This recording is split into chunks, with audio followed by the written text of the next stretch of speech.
Avez-vous déjà supplié pour obtenir de l'attention? Et plus vous insistiez, plus la personne s'éloignait. C'est presque humiliant de se rendre compte que votre affection a été traitée comme une nuisance. Mais si je vous disais qu'il y a un moyen de faire en sorte que ce rejet se transforme en désir, et que ceux qui vous ont ignoré se mettent à vous chercher en urgence. La plus grande erreur que la plupart des gens commettent est d'essayer de prouver la valeur à quelqu'un qui a déjà décidé de vous mettre en veilleuse. Mais le secret est de faire exactement le contraire. Arrêtez de courir après et apprendre à devenir irrésistible sans dire un mot. Et cela n'a rien à voir avec des tours de passe-passe bon marché. C'est de la psychologie. C'est du stoïcisme appliqué aux relations. Et c'est plus puissant que vous ne le pensez. Au cours des prochaines minutes, vous comprendrez pourquoi le silence attire, pourquoi l'absence crie et comment renverser la situation avec l'intelligence émotionnelle, même en faisant en sorte que le rejet désire que vous n'avez jamais aimé auparavant. Écrivez dans les commentaires « Ma valeur n'est pas négociable ». Cela renforcera votre nouvelle identité et montrez que vous avez compris le vrai jeu. 1. Silence magnétique. Savez-vous quelle est la différence entre quelqu'un qui mendie et quelqu'un qui séduit? Celui qui supplie remplit chaque espace de mots désespérés. Celui qui séduit, soyez silencieux à l'instant précis. Et ce silence en dit plus long qu'un millier de SMS. Quand quelqu'un vous rejette, votre premier réflexe est d'expliquer, de justifier, de mendier. Vous voulez remplir cet étrange vide avec des mots qui montrent votre amour. Mais chaque mot que vous dites à ce moment-là est un autre clou dans le cercueil de votre attractivité. Pourquoi? Parce que vous montrez que vous ne pouvez pas vivre sans leur approbation. Le vrai pouvoir ne crie pas, murmure de pouvoir. Et parfois, même pas cela. Il existe tout simplement. Lorsque vous arrêtez de parler après un refus, lorsque vous ne répondez pas immédiatement à leurs messages, lorsque vous ne remplissez pas chaque silence d'explication, quelque chose change dans votre esprit. Parce que les êtres humains ont un besoin primitif de comprendre, de contrôler, de savoir ce qui se passe dans la tête de l'autre. Son silence devient un mystère, et les mystères sont obsédés. Pendant que vous êtes silencieux, que vous traitez, que vous possédez votre propre énergie, cette personne commence à se remplir de questions. À quoi pensez-vous? Pourquoi n'insiste-t-il pas comme avant? Tu ne te soucies plus de moi? Avez-vous trouvé quelqu'un d'autre? Mais voici le secret. Il ne s'agit pas d'un silence vengeur ou manipulateur. C'est un silence qui naît de sa propre dignité. Lorsque vous comprenez que votre valeur ne dépend de l'approbation de personne, lorsque vous intériorisez vraiment que vous êtes complet avec ou sans cette personne, votre silence devient authentique. Et l'authenticité est magnétique. Les gens ressentent la différence entre le silence qui vient de la douleur et le silence qui vient du pouvoir personnel. Le premier repousse. Le second attire comme un aimant. Lorsque votre silence naît de la confiance en vous, lorsqu'il surgit parce que vous avez des choses plus importantes à faire que de poursuivre quelqu'un qui ne vous apprécie pas, ce silence parle dans une langue que tout le monde comprend, mais que peu maîtrisent. Avez-vous déjà remarqué que les personnes les plus attirantes ne sont pas celles qui parlent le plus? Ce sont eux qui savent quand parler et quand se taire. Ils savent que leur présence en dit assez. Ils n'ont pas besoin de remplir chaque espace avec des mots parce que leur énergie parle pour eux. Le silence après le rejet est votre chance de montrer qui vous êtes vraiment. Pas quelqu'un qui s'effondre quand il n'obtient pas ce qu'il veut. Pas quelqu'un qui perd son sang-froid quand les choses ne se passent pas comme il l'avait prévu. Mais quelqu'un qui comprend que la vie continue, qu'il y a d'autres options, que son bonheur ne dépend pas d'une seule personne. Lorsque vous y parvenez, lorsque votre silence provient d'un véritable lieu de force intérieure, quelque chose de magique se produit. Votre voix commence à manquer à l'autre personne. Commencez à vous souvenir de toutes les bonnes choses que vous avez dites, de toutes les façons dont vous l'avez fait se sentir spécial. Parce que maintenant qu'il ne les a plus, sa valeur est multipliée. C'est comme lorsque vous avez votre musique préférée toujours disponible. Vous ne l'appréciez pas tellement. Mais quand elle disparaît, quand on ne peut plus l'entendre, elle devient soudain plus précieuse. Votre voix, votre attention, votre affection, tout cela prend de la valeur lorsqu'il n'est pas disponible en permanence. Le silence vous donne le temps de guérir, de grandir, de vous rappeler qui vous étiez avant cette personne. Cela vous donne l'espace nécessaire pour vous reconnecter avec vos propres rêves, avec vos propres objectifs, avec votre propre valeur. Et quand vous faites ça, quand vous vous reconnectez vraiment avec vous-même, votre énergie change. Vous devenez plus intéressant, plus complet, plus attrayant. Mais attention, le silence, ce n'est pas ignorer pour blesser. Ce n'est pas un jeu cruel que de faire souffrir les gens. C'est un espace sacré où l'on se reconnecte à soi-même. C'est là que vous traitez vos émotions sans nuire à personne. C'est là que vous réalisez que vous êtes bien plus que la somme de vos relations. Lorsque quelqu'un vous rejette et que vous répondez par un silence digne, vous dites sans un mot « Je respecte votre décision, je respecte ma propre valeur. Et je me respecte suffisamment pour ne pas mendier une place dans sa vie. » Ce genre de silence est plus puissant que n'importe quel argument, plus convaincant que n'importe quel appel. Les gens respectent ce qu'ils ne peuvent pas contrôler.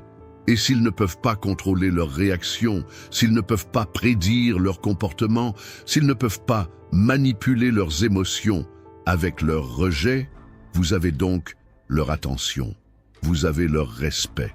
Et finalement, si vous maintenez cette posture, vous aurez son désir. 2. Absence stratégique. Il y a une vérité cruelle sur la nature humaine. Nous apprécions ce que nous n'avons pas plus que ce que nous avons. Nous tenons pour acquis ce qui est toujours disponible. Et nous désirons intensément ce qui semble hors de portée. Ce n'est pas de notre faute. C'est simplement la façon dont fonctionne notre cerveau primitif. Quand quelqu'un vous rejette, votre instinct vous dit de vous rapprocher, d'être plus présent, de montrer votre valeur en étant toujours disponible. Mais cet instinct est complètement faux. Ce qui fonctionne vraiment, c'est exactement le contraire. Le rendre moins disponible, moins prévisible, moins évident. Son absence doit être comme l'air. Personne ne pense à l'air jusqu'à ce qu'il disparaisse. Personne n'accorde de valeur à l'air jusqu'à ce qu'il devienne rare. Et quand cela se produit, cela devient la chose la plus importante au monde. Votre présence devrait fonctionner de la même manière. Il doit être si naturel et confortable qu'il n'est perceptible que lorsqu'il n'est plus là. Mais voici la clé.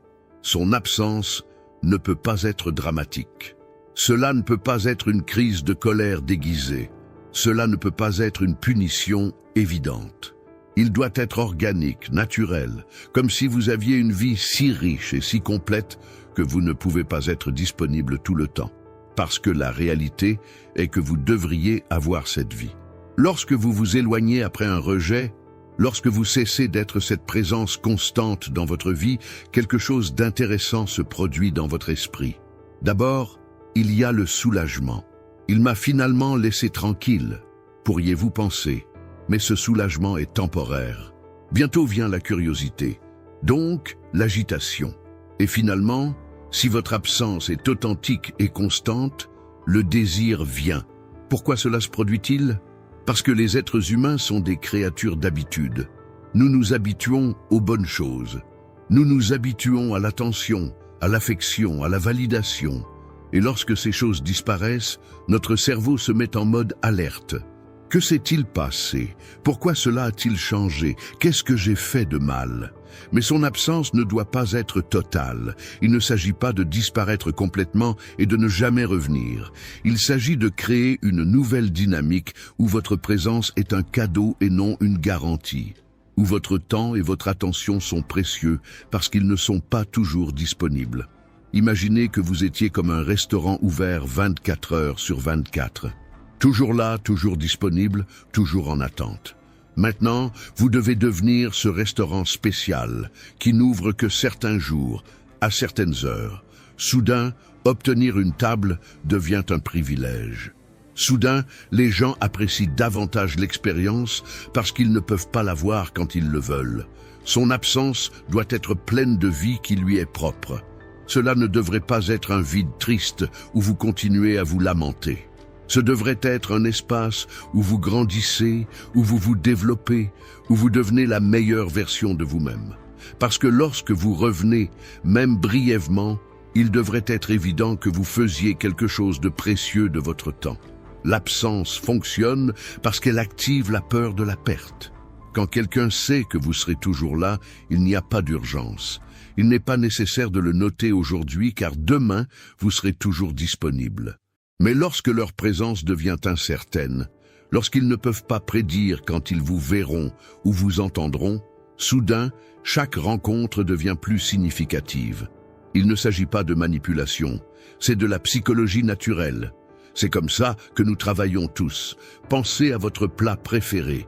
Si vous pouviez en manger tous les jours, 3 fois par jour, serait-ce toujours aussi spécial? Probablement pas. Mais si vous pouviez en manger juste 1 fois par mois, chaque bouchée serait précieuse. Leur absence leur donne également le temps de vraiment vous manquer, pour vous souvenir des bonnes choses que vous avez apportées dans vos vies, pour réaliser tous les petits moments de bonheur que l'on n'a plus. Parce que lorsque vous êtes toujours présent, ces moments deviennent invisibles. Ce n'est que lorsqu'ils partent, lorsqu'ils ne sont plus disponibles, qu'ils retrouvent leur lustre. Mais voici la partie la plus importante. Votre absence doit être authentique. Vous ne pouvez pas prétendre que vous avez une vie occupée et excitante. Vous devez vraiment construire cette vie. Vous devez trouver des passions, des passe-temps, des amis, des projets qui vous satisfont tellement que vous n'avez pas vraiment le temps de poursuivre quelqu'un qui ne vous valorise pas. Lorsque son absence est réelle, lorsqu'elle provient d'un véritable lieu de croissance personnelle et non de ressentiment, son effet est multiplié. Parce que non seulement votre présence leur manque, mais lorsque vous vous présentez enfin, vous êtes une version améliorée de vous-même. Vous êtes plus intéressant, plus confiant, plus attirant. L'absence lui donne une perspective. Il vous permet de voir la situation de l'extérieur. Cela vous aide à comprendre si cela valait vraiment la peine de souffrir. Et parfois, au milieu de cette absence, vous vous rendez compte qu'il y a des gens qui apprécient votre présence, qu'il y a des opportunités que vous n'avez pas vues parce que vous étiez trop concentré sur quelqu'un qui ne vous correspondait pas. Lorsque vous reviendrez de cette absence, non pas comme quelqu'un qui espérait une seconde chance, mais comme quelqu'un qui vivait pleinement sa propre vie, l'effet sera dévastateur. Parce que maintenant, vous êtes une personne qui a choisi de revenir, pas quelqu'un qui n'est jamais parti par peur. 3. Valeur propre. La raison pour laquelle quelqu'un vous rejette n'est pas parce que vous ne valez rien, c'est parce que vous ne connaissez pas votre propre valeur. Et cette différence est énorme. Quand vous ne savez pas ce que vous valez, quand vous n'êtes pas clair sur tout le bien que vous apportez au monde, les autres ne le verront pas non plus. C'est comme essayer de vendre quelque chose sans connaître son prix. L'estime de soi n'est pas l'arrogance. Ce n'est pas croire que vous êtes meilleur que les autres. Il s'agit simplement de connaître vos qualités, d'accepter vos défauts et de comprendre que vous êtes une personne bien équilibrée qui mérite amour et respect. Lorsque vous comprenez vraiment cela, lorsque vous le ressentez dans chaque cellule de votre corps, votre énergie change complètement. Pensez aux personnes qui vous attirent le plus. Sont-ils parfaits? Probablement pas. Mais il y a quelque chose en eux qui les rend irrésistibles. Ce quelque chose, c'est la confiance qu'ils ont en leur propre valeur. Ils n'ont pas besoin que quelqu'un leur dise qu'ils sont spéciaux parce qu'ils le savent déjà. Ils ne mendient pas l'approbation parce qu'ils s'approuvent déjà eux-mêmes. Lorsque quelqu'un vous rejette, votre première réaction est de penser que quelque chose ne va pas chez vous, que vous n'êtes pas assez attirant, intelligent, drôle, réussi. Vous commencez à faire une liste mentale de tous vos échecs. Vous vous convainquez que si vous étiez différent, meilleur, plus parfait, cette personne vous aimerait. Mais c'est un mensonge que votre esprit blessé vous dit. La vérité est que le rejet n'est pas une question de valeur. C'est une question de compatibilité. C'est une question de temps. Il s'agit des blessures émotionnelles de l'autre personne. Il s'agit de vos peurs, de vos insécurités, de vos comportements. Il y a 1000 choses qui n'ont rien à voir avec vous. Mais lorsque vous ne connaissez pas votre propre valeur, vous transformez chaque rejet en une confirmation que vous n'êtes pas assez. Imaginez que vous êtes un diamant. Un diamant ne perd pas de sa valeur parce que quelqu'un préfère les émeraudes. Il ne devient pas moins précieux parce qu'une personne ne peut pas apprécier son éclat. Sa valeur est intrinsèque, elle ne dépend pas de l'opinion des autres.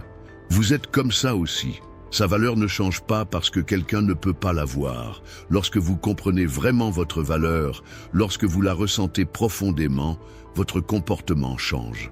Vous ne mendiez plus, vous n'insistez plus. Vous n'essayez plus de convaincre qui que ce soit de vous aimer, parce que vous savez que la bonne personne pour vous reconnaîtra votre valeur sans que vous ayez à le lui prouver. L'estime de soi se construit au jour le jour, dans de petits gestes d'amour pour soi-même.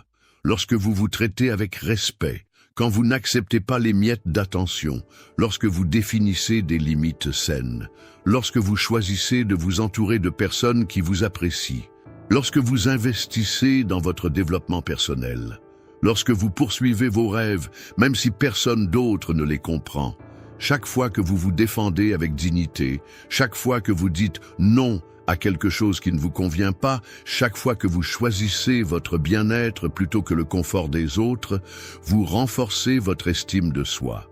Vous envoyez un message clair à l'univers. Je suis important, mes besoins sont importants. Mon bonheur est important, et lorsque ce message devient si fort que vous le rayonnez naturellement, quelque chose de magique se produit. Les gens le ressentent.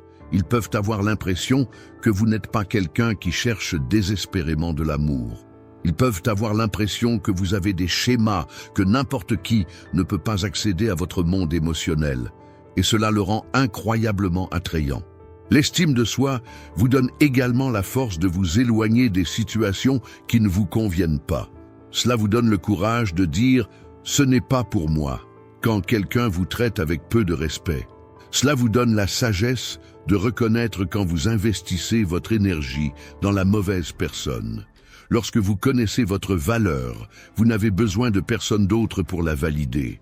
Vous n'avez pas besoin que la personne qui vous a rejeté change d'avis pour se sentir bien dans sa peau.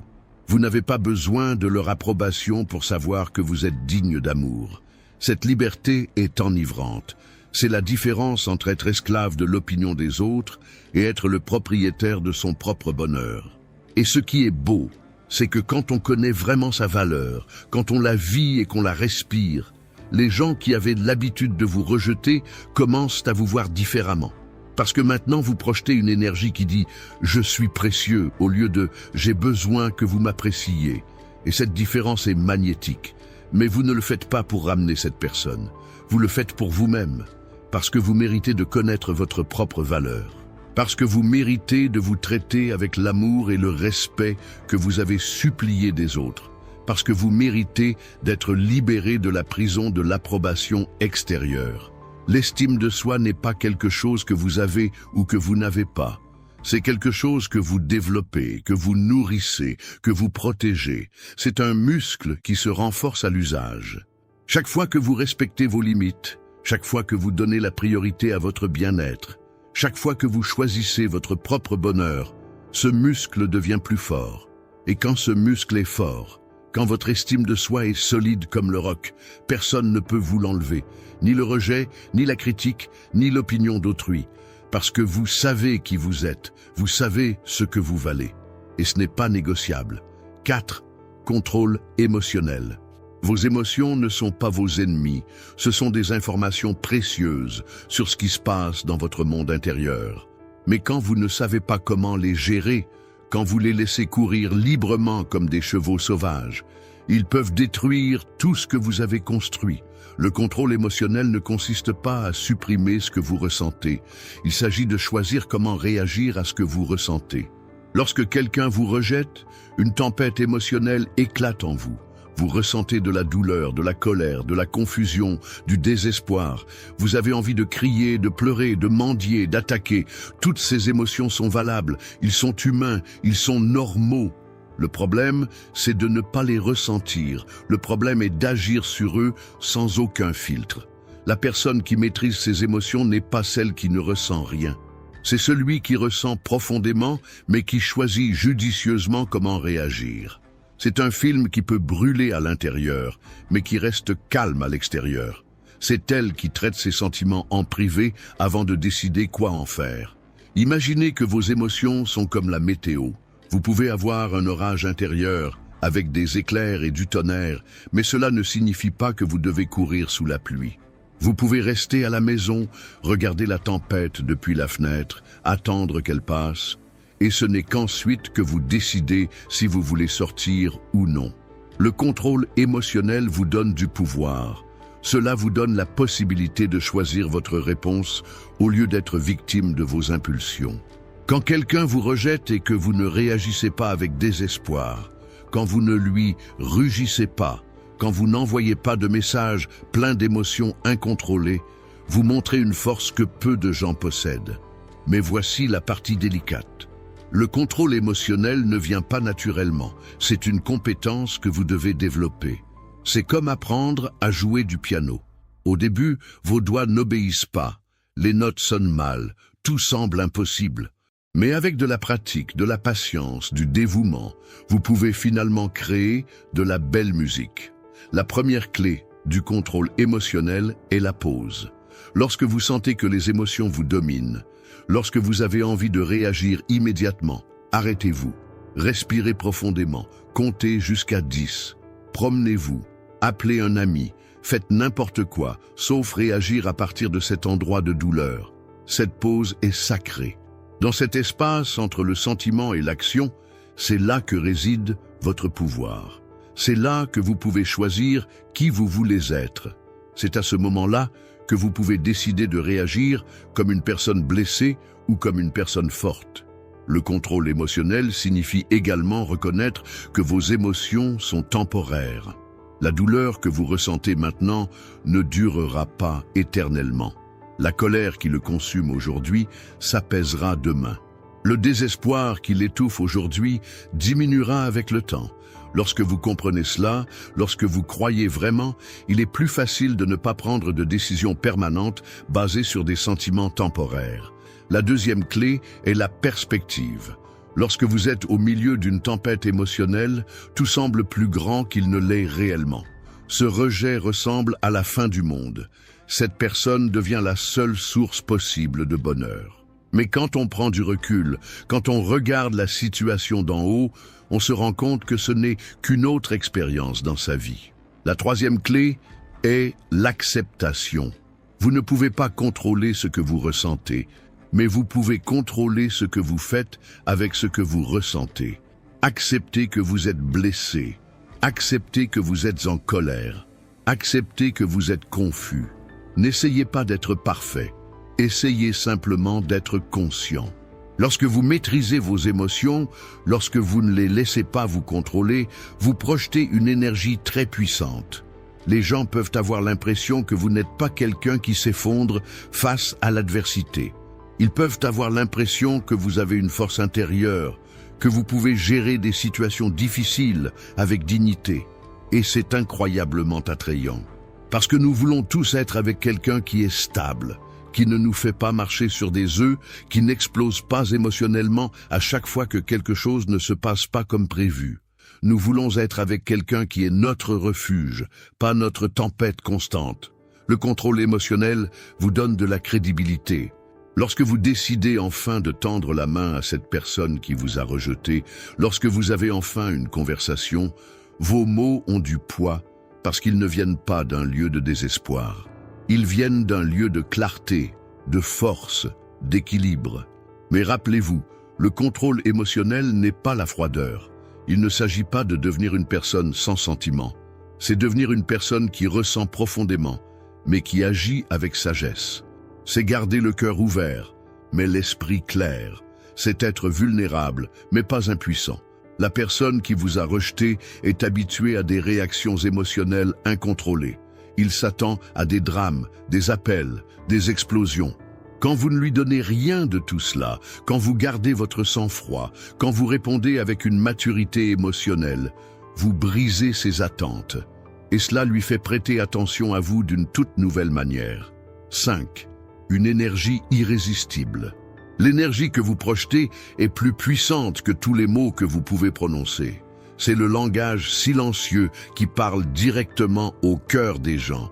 Et quand quelqu'un vous rejette, ce dont vous avez le plus besoin de changer, ce n'est pas votre apparence physique ou vos paroles, mais l'énergie que vous émanez du monde. Pensez à cette personne que vous connaissez et qui est toujours entourée de gens, que lorsqu'elle arrive à un endroit, tout le monde la remarque. Il y a quelque chose de spécial que vous ne pouvez pas expliquer avec des mots. Cette personne n'est pas forcément la plus belle ou la plus intelligente de l'endroit, mais il y a quelque chose que les autres n'ont pas, une énergie qui attire comme un aimant. Cette énergie n'est pas une coïncidence, ce n'est pas quelque chose avec lequel vous êtes né ou avec lequel vous n'êtes pas né. C'est quelque chose que vous développez consciemment. C'est le résultat de la façon dont vous vous voyez, de ce que vous ressentez pour vous-même et de la façon dont vous décidez de vous montrer au monde. C'est la somme de votre confiance, de votre joie, de votre passion pour la vie. Lorsque quelqu'un vous rejette, votre énergie devient naturellement lourde. Il est plein de tristesse, de désespoir, de besoin. Et cette énergie se fait sentir. Les gens peuvent sentir quand quelqu'un est brisé, quand ils sont dans le besoin, quand ils cherchent désespérément quelqu'un d'autre pour les compléter. Et cette énergie n'est pas attrayante. C'est répulsif. Mais imaginez l'effet inverse. Imaginez qu'après ce rejet, au lieu de rétrécir, vous décidiez de vous épanouir. Au lieu de devenir plus petit, vous décidez de vous agrandir. Au lieu d'éteindre la lumière, vous décidez de briller plus fort. C'est cette transformation énergétique qui change vraiment les règles du jeu. L'énergie irrésistible naît de la plénitude et non du manque. Lorsque vous êtes complet avec vous-même, lorsque vous avez des projets qui vous passionnent, lorsque vous avez des amis qui vous soutiennent, lorsque vous avez des passe-temps qui vous passionnent, cette satisfaction se reflète dans votre énergie. Vous n'avez besoin de rien de qui que ce soit parce que vous avez déjà tout en vous. Cette énergie de plénitude est magnétique parce qu'elle est rare. La plupart des gens traversent la vie en se sentant incomplets, à la recherche de quelqu'un d'autre pour les compléter. Mais quand vous trouvez quelqu'un qui est déjà complet, qui est déjà satisfait, qui est déjà en paix avec lui-même, cette personne devient irrésistiblement attirante. L'énergie irrésistible vient aussi de l'authenticité. Lorsque vous cessez de prétendre être ce que vous pensez que les autres veulent que vous soyez, lorsque vous vous permettez d'être véritablement vous-même, lorsque vous embrassez vos vertus et vos défauts, vous projetez une énergie d'honnêteté qui est rafraîchissante dans un monde plein de masques. Mais voici le secret, une énergie irrésistible ne peut pas être simulée. Vous ne pouvez pas prétendre être entier si à l'intérieur, vous vous sentez vide. Vous ne pouvez pas agir comme si vous étiez authentique si vous essayez constamment de plaire aux autres. La véritable énergie doit naître d'un lieu réel en vous. Pour développer cette énergie, vous devez faire un travail intérieur profond. Vous devez guérir vos blessures émotionnelles. Vous devez pardonner vos erreurs passées. Vous devez accepter toutes les parties de vous-même, même celles que vous n'aimez pas. Vous devez construire une relation forte et aimante avec vous-même. L'énergie irrésistible vient aussi de la passion.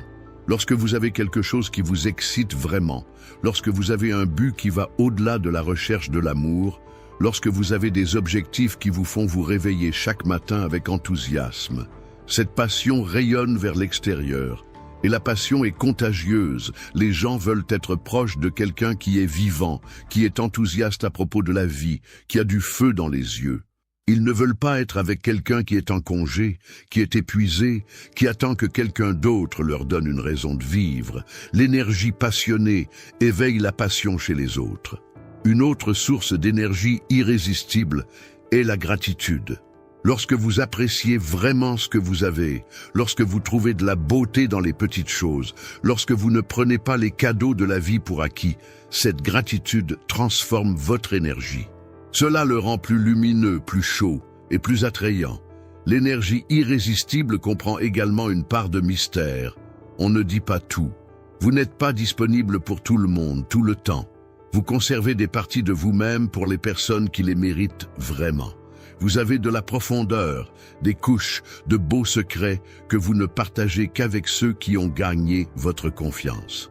Lorsque vous cultivez cette énergie, lorsque vous la nourrissez quotidiennement, lorsque vous la protégez des influences négatives, quelque chose de magique se produit. Les gens commencent à vous chercher. Ils veulent être proches de vous. Ils veulent absorber une partie de cette énergie que vous avez. Et cela inclut des gens qui l'ont déjà rejeté. Mais voici la beauté. Lorsque vous développez enfin une énergie vraiment irrésistible, lorsque vous devenez cette personne magnétique qui attire naturellement les autres, vous réalisez que vous n'avez plus besoin de cette personne spécifique pour vous désirer. Parce que maintenant, vous avez des options. Maintenant, vous avez des gens qui apprécient vraiment qui vous êtes. L'énergie irrésistible n'est pas une ruse pour ramener quelqu'un. C'est une transformation profonde qui fait de vous la meilleure version de vous-même. C'est le résultat de s'aimer sincèrement, de développer son potentiel, de vivre une vie pleine et épanouie. Et quand vous faites cela, quand vous faites réellement cela, le rejet devient une redirection vers quelque chose de bien meilleur. 6. Mystère séduisant. Les humains sont des créatures curieuses par nature. Nous sommes attirés par l'inconnu, l'inexploré, l'incompris. Et quand quelqu'un vous rejette, l'une des choses les plus puissantes que vous puissiez faire est de vous envelopper dans un manteau de mystère qui éveille cette curiosité primale que nous portons tous en nous. Le mystère n'est pas d'être faux ou manipulateur. Il s'agit d'être sélectif avec ce que vous partagez. C'est comprendre que tout le monde ne mérite pas un accès complet à son monde intérieur. C'est savoir que l'anticipation et la curiosité sont plus puissantes que la gratification immédiate. Pensez à votre film préféré. Voulez-vous qu'il vous dise tout ce qui va se passer dès la première minute? S'il n'y avait pas de surprise, de rebondissements inattendus, de moments de suspense? Probablement pas. La même logique s'applique aux relations humaines. Quand on est à livre ouvert, quand il n'y a plus rien à découvrir, l'intérêt s'estompe naturellement. Quand quelqu'un vous rejette, votre instinct est de vous ouvrir complètement. Vous voulez tout expliquer sur vous-même, prouver toute votre valeur, montrer toutes les raisons pour lesquelles il devrait vous aimer. Mais c'est exactement le contraire de ce qui fonctionne. Au lieu de créer de l'intérêt, vous créez de la satiété. Au lieu de générer de la curiosité, vous générez de l'ennui. Le mystère séduisant signifie que vous avez des facettes que personne ne connaît complètement, que vous avez des histoires que vous n'avez pas racontées, que vous avez des talents cachés qui ne se révèlent qu'à des moments particuliers, que vous avez une vie riche et complexe qui n'est pas complètement disponible pour ceux qui le demandent. Cela ne signifie pas être réservé de manière maladroite ou dérangeante, cela signifie être sélectif. Cela signifie partager progressivement, permettre aux gens de le découvrir couche par couche, comme éplucher un oignon. Chaque nouvelle couche qu'ils découvrent doit être plus intéressante que la précédente. Le mystère vient aussi du fait d'avoir une vie propre. Lorsque vous avez des projets privés, lorsque vous avez des endroits où vous allez seul, lorsque vous avez des pensées que vous ne partagez avec personne, lorsque vous avez des aspects de votre personnalité qui n'émergent que dans certaines situations, vous devenez plus complexe, plus intrigant, plus attrayant. Les gens qui l'ont rejeté ont l'habitude de le connaître d'une certaine manière. Ils ont une image fixe de qui vous êtes. Mais lorsque vous faites des allers-retours en tant que quelqu'un d'un peu différent, lorsque de nouvelles facettes de votre personnalité apparaissent, lorsque vous démontrez des profondeurs qu'ils ne savaient pas que vous aviez, cette image est brisée. Et cela suscite la curiosité. Le mystère séduisant, c'est aussi ne pas tout expliquer, ne justifiant pas chaque décision que vous prenez, ne pas donner de détails sur tous les aspects de votre vie. Lorsque quelqu'un vous demande où vous étiez, vous n'avez pas besoin de donner un itinéraire complet. Lorsqu'on vous demande sur quoi vous travaillez, vous n'avez pas besoin d'expliquer tous les détails de votre projet. Des réponses vagues, mais intrigantes, sont plus puissantes que des explications complètes. J'étais occupé par quelque chose d'intéressant et plus attrayant que « je suis allé à l'épicerie, puis chez ma mère, puis j'ai fait de l'exercice et j'ai fini par regarder un film ». La première réponse suscite la curiosité, le second la tue. Le mystère vient aussi de l'imprévisibilité. Lorsque les gens ne peuvent pas prédire votre comportement, lorsqu'ils ne savent pas exactement comment vous allez réagir, lorsqu'ils ne peuvent pas le sous-estimer, vous gardez leur attention. Vous ne faites pas partie de l'arrière-plan. Vous êtes toujours quelqu'un qui vaut la peine d'être surveillé. Mais voici la clé. Le mystère doit être authentique. Vous ne pouvez pas prétendre être plus intéressant que vous ne l'êtes. Il faut vraiment développer de la profondeur, cultiver des intérêts divers, créer des expériences riches. Le mystère vide est rapidement découvert. Le vrai mystère est infiniment irrésistible. Une partie importante du mystère séduisant n'est pas toujours disponible émotionnellement. Ne pas être la personne qui est toujours là pour écouter tous les problèmes des autres. Ne pas être l'ami qui dit toujours oui.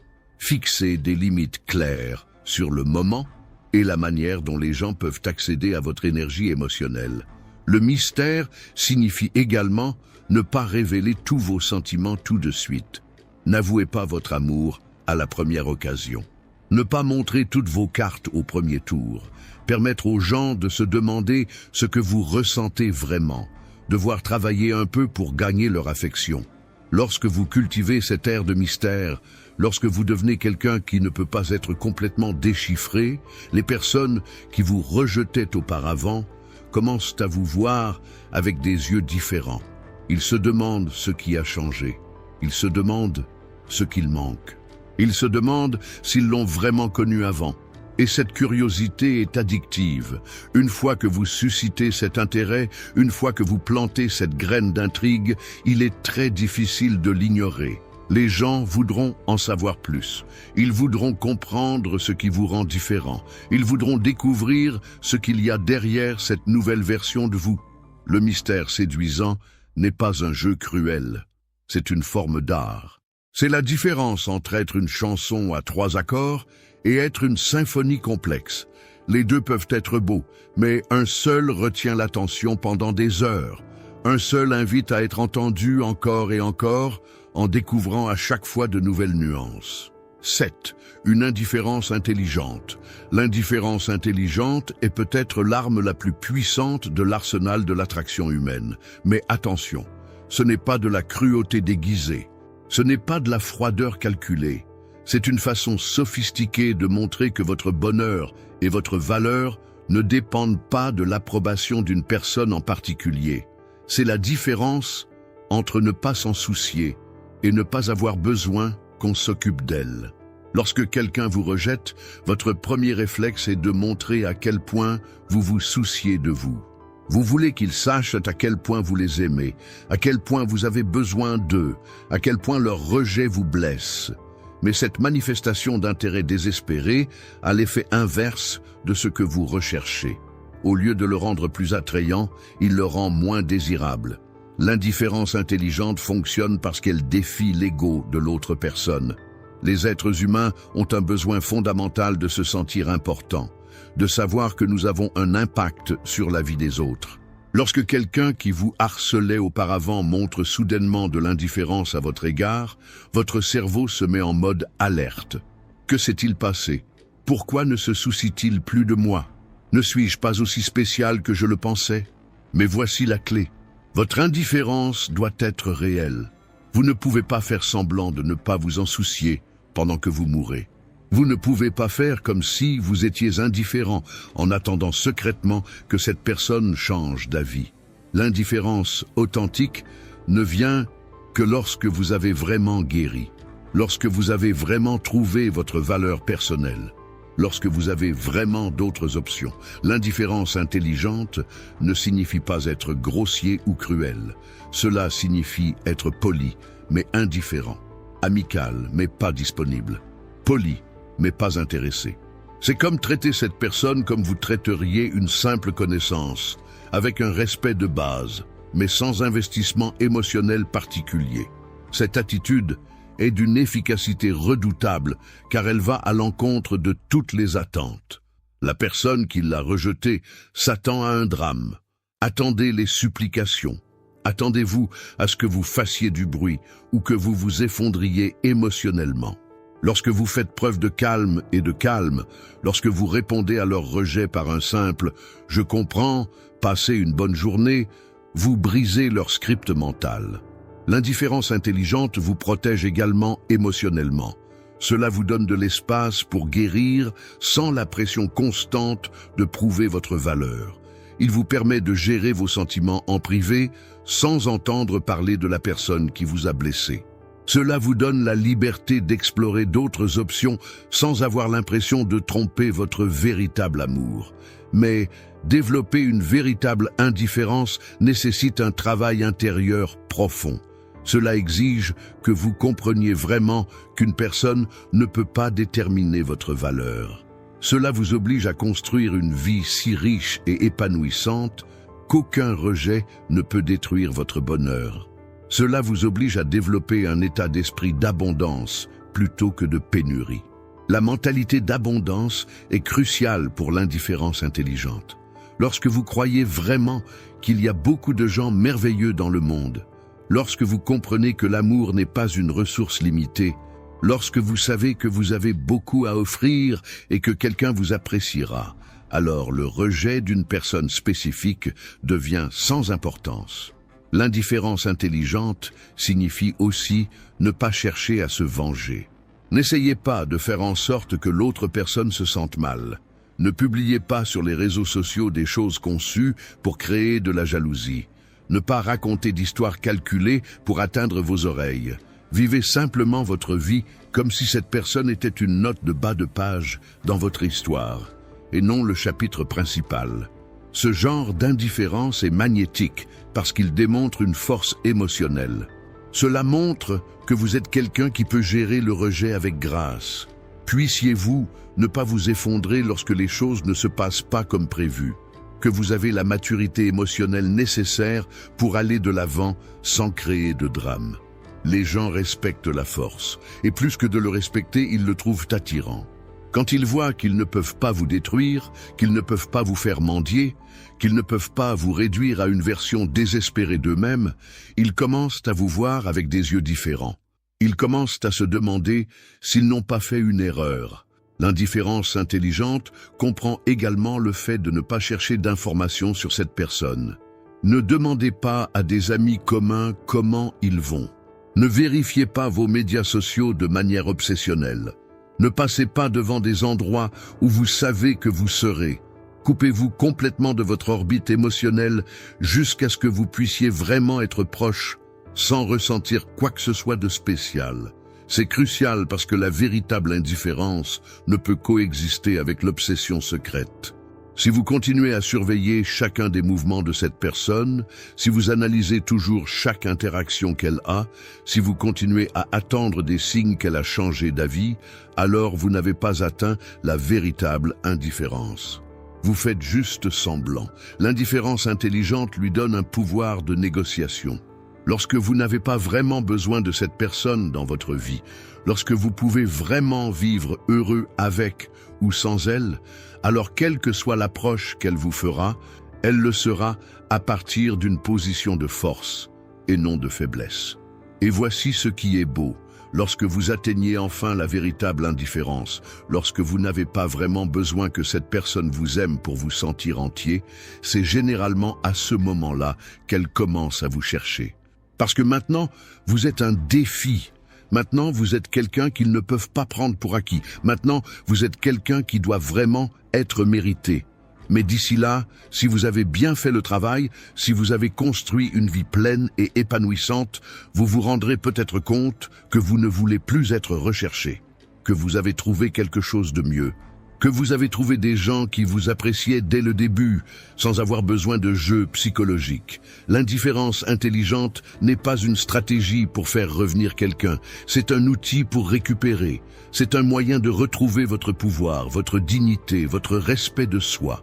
Et si, dans le processus, cette personne se rend compte de ce qu'elle a perdu, eh bien ce n'est qu'une conséquence secondaire du fait d'être devenue la meilleure version d'elle-même. 8. Renversement psychologique. Le renversement psychologique est le moment culminant de tout ce processus. C'est à ce moment-là que toutes les pièces s'assemblent et que la dynamique entre vous et cette personne qui vous a rejeté est complètement inversée. C'est à ce moment-là que ceux qui vous ignoraient autrefois vous cherchent maintenant. Quand ceux qui vous prenaient pour acquis vous apprécient maintenant. Quand celui qui avait autrefois tout le pouvoir est maintenant dans la position vulnérable. Mais voici la vérité la plus importante. Lorsque vous arrivez à ce point, lorsque vous appliquez réellement tout ce dont nous avons discuté, il y a de fortes chances que vous ne vouliez plus que ce renversement se produise, parce que le processus de transformation en quelqu'un qui peut réaliser ce renversement vous aura transformé en quelqu'un qui n'a plus besoin de votre validation. Le renversement psychologique ne se produit pas du jour au lendemain. C'est le résultat cumulé de mois de travail sur soi, d'un silence digne, de l'absence stratégique, connaître sa propre valeur, pour contrôler vos émotions, pour développer une énergie irrésistible, cultiver le mystère authentique, pratiquer l'indifférence intelligente. Lorsque tous ces éléments sont combinés, lorsque vous les intégrez vraiment dans votre personnalité, votre énergie change fondamentalement. Vous n'êtes plus la personne qui mendie de l'attention, vous n'êtes plus celui qui se contentait de miettes d'affection. Vous êtes devenu quelqu'un qui a des normes élevées, qui connaît votre valeur, qui a des options. Et les gens s'en rendent compte, surtout ceux qui vous ont déjà rencontré. Ils peuvent avoir l'impression que quelque chose a profondément changé. Ils ne peuvent pas déterminer exactement quoi, mais ils savent que vous n'êtes plus la même personne que vous étiez. Et cette transformation génère de la curiosité, du respect et finalement de l'envie. Le renversement psychologique commence lorsque cette personne se rend compte que vous n'êtes plus émotionnellement disponible pour elle. Que quand il parle, vous êtes poli mais distant. Que vous ne répondez plus immédiatement à leurs messages. Que vous ne montrez pas le même niveau d'intérêt qu'avant. Que vous avez des choses plus importantes à faire que d'en être conscient. Au début, vous pouvez ressentir un soulagement. Il m'a finalement laissé tranquille, pourriez-vous penser. Mais ce soulagement est temporaire, parce que les humains sont des créatures d'habitude, et quand quelque chose qui a toujours été disponible n'est soudainement plus disponible, notre cerveau primitif panique. Nous commençons à valoriser ce que nous avons perdu. Le renversement s'intensifie lorsque cette personne se rend compte que non seulement vous n'êtes pas disponible pour elle, mais que vous vous épanouissez sans elle. Quand vous voyez que vous avez une vie riche et passionnante, lorsque vous réalisez que les autres vous apprécient et vous recherchent, quand ils se rendent compte que vous n'êtes plus celui qui a attendu votre moment libre. Maintenant, ils doivent gagner du temps. Mais c'est là l'aspect le plus puissant du renversement psychologique. Quand cela se produit enfin, quand cette personne qui vous a rejeté commence à vous chercher, à vous valoriser, à vous désirer, vous êtes dans une position complètement différente pour l'évaluer. Vous ne le voyez plus à travers le prisme d'un besoin désespéré. Vous voyez clairement telle qu'elle est réellement. Et souvent, ce que vous voyez n'est pas aussi impressionnant que dans vos souvenirs. Parce que quand vous étiez dans le besoin, quand vous aviez désespérément besoin de leur amour, vous idéalisiez cette personne. Vous le mettez sur un piédestal. Vous en avez fait la source de tout votre bonheur potentiel. Mais maintenant que vous avez grandi, que vous avez guéri, que vous avez développé votre propre valeur, vous pouvez le voir objectivement. Le renversement psychologique vous donne le pouvoir de choisir. Avant, si cette personne vous avait donné une chance, vous l'auriez saisie sans réfléchir. Vous auriez été si reconnaissant pour la moindre miette d'attention que vous ne vous seriez pas demandé si c'était vraiment ce que vous vouliez. Mais maintenant, vous avez des options. Maintenant, vous pouvez être sélectif. Et cette sélectivité est incroyablement attrayante. Lorsque quelqu'un vient à vous et que votre réponse n'est pas le désespoir, mais une évaluation minutieuse, lorsque vous ne profitez pas immédiatement de l'opportunité, mais que vous vous demandez si elle vous convient vraiment, cela communique un niveau d'estime de soi que peu de gens possèdent. Le retour en arrière vous permet également de définir de nouvelles règles. Si vous décidez de donner une chance à cette personne, ce ne sera pas dans les mêmes conditions qu'auparavant. Tu ne seras pas celui qui persécute, celui qui mendie, celui qui se contente de peu. Vous serez celui qui établit les normes, qui exige le respect, qui mérite un véritable effort. Mais souvent, le renversement psychologique révèle quelque chose d'inattendu, que la personne que vous vouliez tant n'était pas vraiment à votre goût, que leur manque d'intérêt initial n'était pas lié à leur valeur, mais à un décalage fondamental. Ce rejet, bien que douloureux à l'époque, vous a sauvé d'une relation qui n'aurait pas fonctionné. Le véritable renversement psychologique n'est pas une question de vengeance. Il ne s'agit pas de faire souffrir celui qui vous a fait souffrir. Il s'agit de transformer tellement que la dynamique originelle devient hors de propos. Il s'agit de grandir tellement que vous n'êtes plus la même personne qui a été rejetée. Il s'agit d'évoluer jusqu'au point où le rejet du passé devient une bénédiction déguisée. Parce qu'en fin de compte, l'objectif ne devrait jamais être d'avoir quelqu'un de spécifique qui vous veut. L'objectif devrait être de le rendre si précieux, si attrayant, si complet, que les bonnes personnes le rechercheront naturellement. Et quand cela se produit, quand vous réussissez vraiment, vous vous rendez compte qu'il y a quelque chose de bien mieux que de récupérer ceux qui vous ont rejeté. Trouvez ceux qui vous choisissent dès le premier instant. Le renversement psychologique le plus profond n'est pas lorsque cette personne change d'avis à votre sujet. C'est à ce moment-là que vous changez d'avis sur ce que vous méritez vraiment en amour. 9. Magnétisme naturel. Le magnétisme naturel n'est pas quelque chose sur lequel vous pouvez agir ou simuler. C'est le résultat d'être devenu une personne véritablement attirante de l'intérieur. C'est à ce moment-là que votre transformation intérieure devient si profonde que vous n'avez besoin d'aucune technique ou stratégie. Vous êtes tout simplement magnétique par nature. Après tout le travail que vous avez fait sur vous-même, après avoir maîtrisé le silence, cultivé votre estime de soi, développé le contrôle émotionnel, quelque chose de beau commence à se produire. Vous n'avez plus besoin de vous rappeler d'être attirant.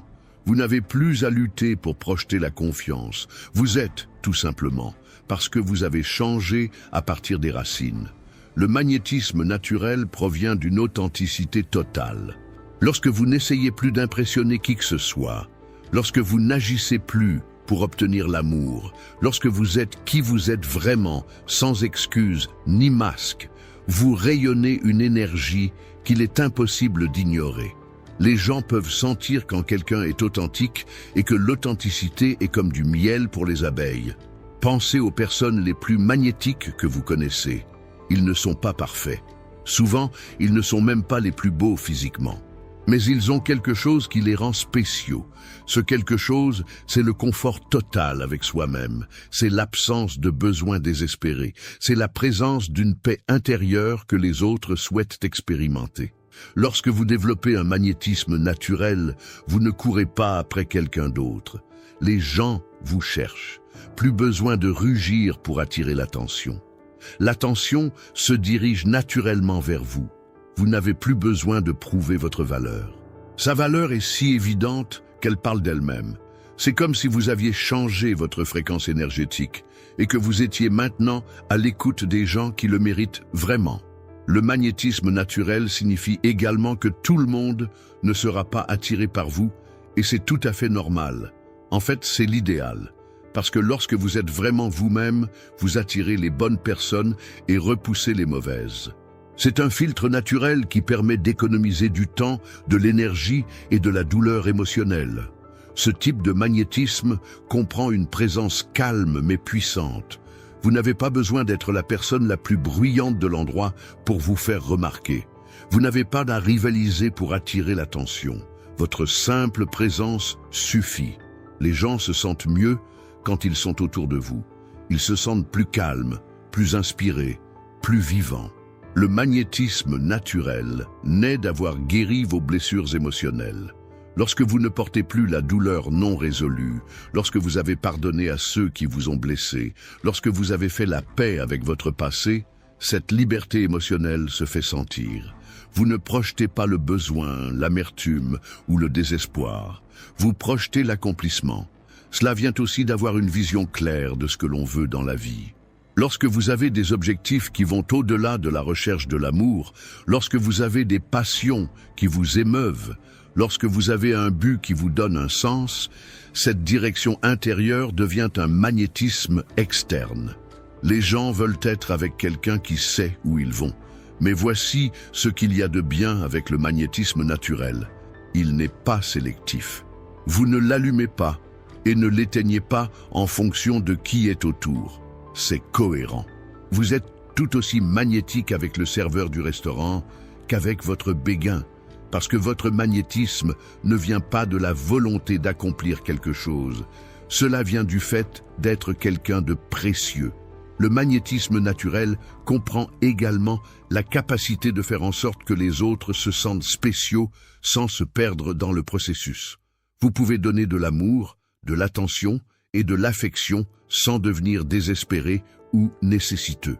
Vous pouvez être émotionnellement généreux parce que votre réservoir est plein, et non parce que vous essayez de le remplir par l'intermédiaire d'autres personnes. Lorsque vous avez un magnétisme naturel, les conversations se déroulent sans effort. Vous n'avez pas besoin de forcer l'humour ou de faire semblant d'être intéressant. Vous êtes simplement vous-même, et cela suffit. Les gens se sentent à l'aise de s'ouvrir à vous parce qu'ils n'ont pas l'impression que vous jugez ou que vous avez un agenda caché. Ce magnétisme vous donne également la possibilité de maintenir votre attractivité dans n'importe quelle situation. Si quelqu'un vous rejette, vous ne perdez pas votre magnétisme. Si une relation se termine, vous ne devenez pas moins attirant, parce que son attractivité ne dépend pas de circonstances extérieures. Cela vient de votre essence et personne ne peut vous l'enlever. Les personnes ayant un magnétisme naturel n'ont pas besoin d'être constamment en contact pour maintenir l'intérêt des autres. Leur présence est si choquante qu'une rencontre occasionnelle peut vous faire penser à eux pendant des jours. Ils n'ont pas besoin de bombarder de messages ou d'être toujours disponibles. Sa rareté naturelle permet de maintenir l'intérêt sans effort. Mais la chose la plus importante à propos du magnétisme naturel est qu'il ne s'agit pas d'un outil permettant d'atteindre quelque chose de spécifique.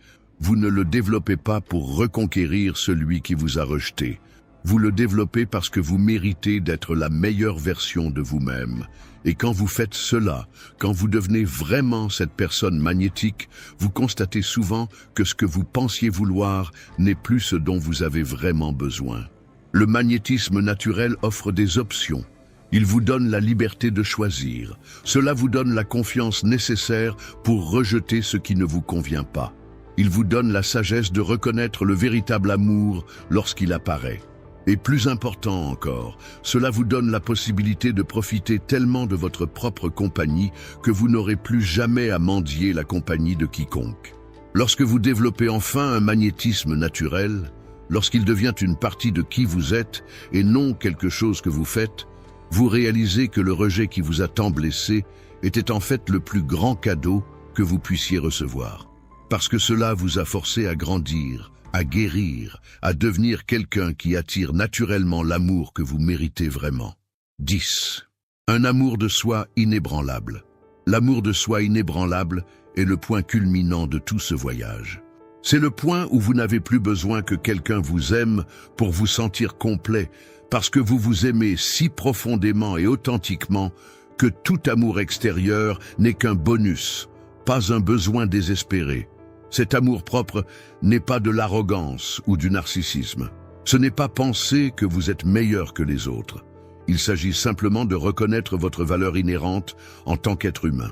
C'est comprendre que vous méritez du respect, de l'affection et de la considération, en commençant par le respect, l'affection et la considération que vous vous accordez. Quand quelqu'un vous rejette et que vous répondez avec un amour de soi inébranlable, vous ne vous effondrez pas. Il ne remet pas en question sa valeur. Vous ne commencez pas à faire des listes mentales de tout ce qui ne va pas chez vous. Au lieu de cela, vous comprenez que le rejet est une information et non un jugement sur votre valeur en tant que personne. L'amour de soi inébranlable signifie que votre relation la plus importante est avec vous-même. Puissiez-vous vous parler à vous-même avec bienveillance. Puissiez-vous vous pardonner vos erreurs. Puissiez-vous célébrer vos réalisations. Puissiez-vous prendre soin de votre corps, de votre esprit et de votre esprit comme vous prendriez soin de quelque chose de précieux parce que vous l'êtes. Ce genre d'amour de soi vous donne une force incroyable. Lorsque vous vous aimez vraiment, lorsque vous appréciez vraiment votre propre compagnie, lorsque vous êtes en paix avec vous-même, aucun rejet extérieur ne peut vous détruire. Il peut vous blesser temporairement, il peut vous décevoir, mais il ne peut pas vous toucher dans votre essence. L'amour de soi inébranlable signifie également que vous avez des normes élevées sur la façon dont vous permettez aux autres de vous traiter. Vous n'acceptez pas les miettes d'attention parce que vous savez que vous méritez plus. Vous ne tolérez pas le manque de respect parce que vous vous respectez trop. Vous ne mendiez pas l'amour parce que vous comprenez que le véritable amour n'est pas mendier. Lorsque vous développez ce niveau d'amour de soi, quelque chose de magique se produit dans vos relations. Vous n'attirez plus de personnes qui veulent profiter de votre besoin. Vous n'êtes plus attiré par les gens qui vous traitent mal.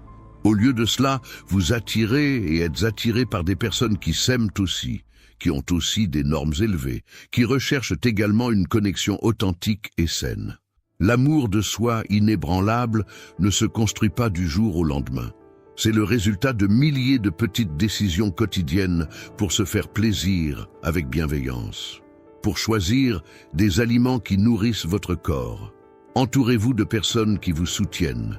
Pour poursuivre des rêves qui comptent vraiment pour vous, pour fixer des limites saines, dire non quand quelque chose ne vous convient pas. Cela vient aussi de faire la paix avec votre passé, pour pardonner vos erreurs, comprendre que vous êtes humain et que faire des erreurs ne vous rend pas moins précieux. Reconnaissez que vous avez fait de votre mieux avec les outils dont vous disposiez à tout moment de votre vie. L'amour de soi inébranlable comprend la capacité d'être seul sans se sentir seul. Lorsque vous vous aimez vraiment, votre propre compagnie devient agréable. Vous n'avez pas besoin d'être constamment entouré d'autres personnes pour vous sentir bien. Vous pouvez dîner seul, aller au cinéma seul, voyager seul, parce que vous aimez vraiment être avec vous-même.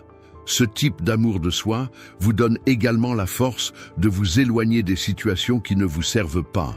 Vous pouvez vous retrouver avec des relations toxiques. Vous pouvez quitter des emplois qui ne vous valorisent pas.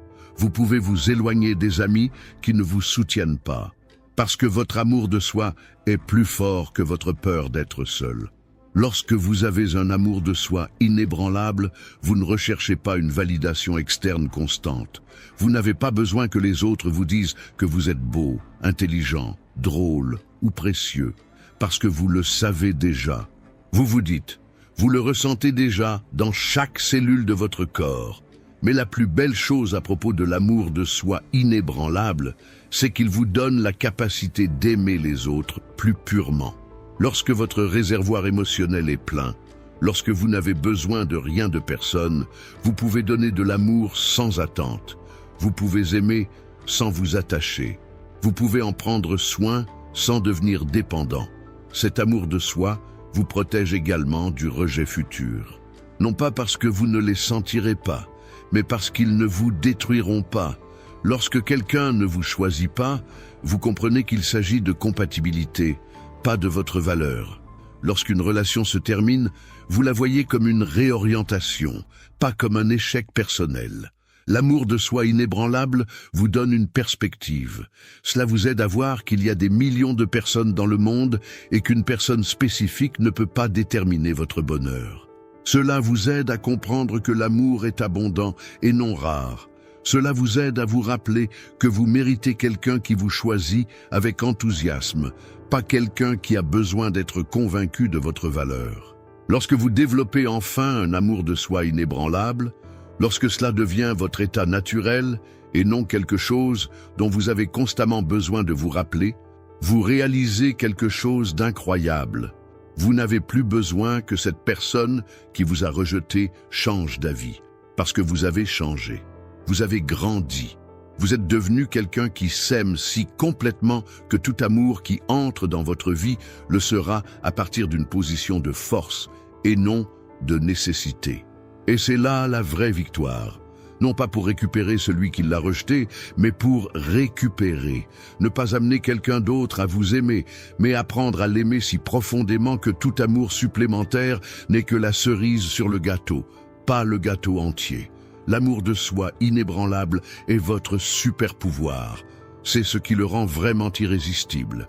Parce que lorsqu'une personne s'aime sincèrement, lorsqu'elle rayonne de cette confiance tranquille qui vient de l'acceptation totale de soi, elle devient un aimant pour l'amour authentique. Vous avez maintenant les outils pour transformer n'importe quel rejet en votre plus grande victoire personnelle. Mais souvenez-vous de ceci, le but n'a jamais été de reconquérir celui qui vous a rejeté. Le but était de récupérer. C'était pour vous rappeler que votre valeur n'est pas négociable, que votre amour n'est pas mendié, et que vous méritez quelqu'un qui vous choisit dès le premier jour, sans hésitation ni hésitation. Lorsque vous appliquez vraiment tout ce que vous venez d'apprendre, lorsque vous deviendrez cette personne magnétique qui s'aime complètement, vous vous rendrez compte que le rejet qui vous a tant blessé était en fait le coup de pouce dont vous aviez besoin pour devenir ce que vous avez toujours voulu être. Et cette personne n'a plus besoin de chercher l'amour.